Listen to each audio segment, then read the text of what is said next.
It is February 22nd, 2025, and I hope you're all doing well. It's warming up here in West Michigan, and I got to see the sun and the blue sky earlier. My apology for this video being so late. I was just very busy today. But anyway, I want to cover what's happening in Israel and how it may lead to the Psalm 83 war, as well as the fulfillment of prophecy. Psalm 83 calls upon God to act against a coalition of nations conspiring against Israel. The psalm begins with a plea for God not to remain silent and describes how enemies conspire against God's people, plotting to erase Israel as a nation. The text of Psalm 83 includes 18 verses, expressing deep concern for the plight of the people and a desire for God's justice and intervention. Psalm 83 reads, "O God, do not remain silent. Do not turn a deaf ear. Do not stand aloof, O God. See how your enemies growl, how your foes rear their heads. With cunning, they conspire against your people. They plot against those you cherish. Come, they say, let us destroy them as a nation, so that Israel's name is remembered no more. With one mind they plot together. They form an alliance against you. The tents of Edom and the Ishmaelites, of Moab and the Hagrites, Byblos, Ammon, and Amalek, Philistia with the people of Tyre. Even Assyria has joined them to reinforce Lot's descendants. Do to them as you did to Midian, as you did to Sisera and Jabin at the river Kishon, who perished at Endor and became like dung on the ground. Make their nobles like Oreb and Zeb, all the princes like Zebah and Zalmunna, who said, let us take possession of the pasture lands of God. Make them like tumbleweed, my God, like chaff before the wind. As fire consumes the forest, or a flame sets the mountains ablaze, so pursue them with your tempest, and terrify them with your storm.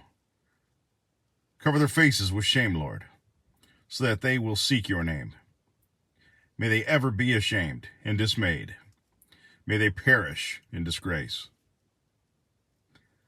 Let them know that you, whose name is the Lord, that you alone are the most high over all the earth." Now, in a previous video, I described how Psalm 83 lists the names of ancient foes and who they are in our modern world. And it's quite fascinating. It was a fascinating discovery for me when I was doing research, because these ancient names are the current enemies surrounding and trying to attack Israel in the modern era.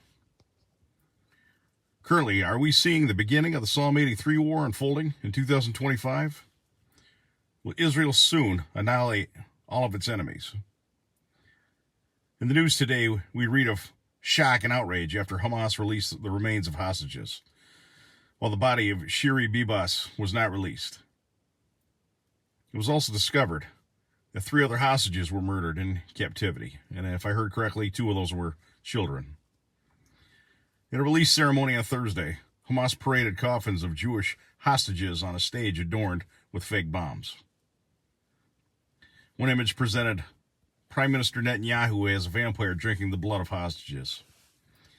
Meantime, Hamas has threatened to murder the remaining hostages if Israel returns to war. In Israel itself, the people are understandably enraged. The people have told the government, eliminate Hamas completely, or you will be replaced by leaders who will. The U.S. envoy for hostages, Adam Bowler, is tired of the games being played by Hamas. He made a bold statement for them to hear. He stated, "If I were them, I'd release everyone, or they will face annihilation." Similarly, Prime Minister of Israel, Benjamin Netanyahu, pledged that Hamas would pay the full price for violating the ceasefire and the hostage deal with Israel. Netanyahu also invoked a Bible verse and called upon the Lord of Vengeance, those are powerful words, vowing to completely destroy Hamas. Meantime, Iranian commanders are boasting that Iran is ready for a large regional war with Israel. Of course, this is a foreshadowing of a war much larger in scope than the Psalm 83 war. This, to me, appears to be an early indicator of the Gog and Magog invasion, which will also see Russia and Turkey as participants. Of course, Israel is God's timepiece, showing us just how close we are to the grand finale and the wrap-up of human history. So, prophecy and the Bible are proof to me that God is real. If you are not already saved, I encourage you to become so now, as these events rapidly approach us. You do not want to miss the rapture. You don't want to. And you do not want to be left behind during the Great Tribulation. You want to go home to be with Christ. If you have doubts about your salvation, I encourage you to read Romans 10:9, which states, "If you declare with your mouth Jesus is Lord, and believe in your heart that God raised him from the dead, you will be saved." If you have any prayer requests, please leave them in the comments below, and I will be happy to pray for you.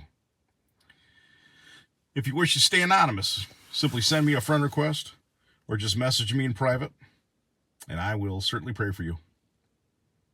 Family, until next time, American Watchman out. Have a good night.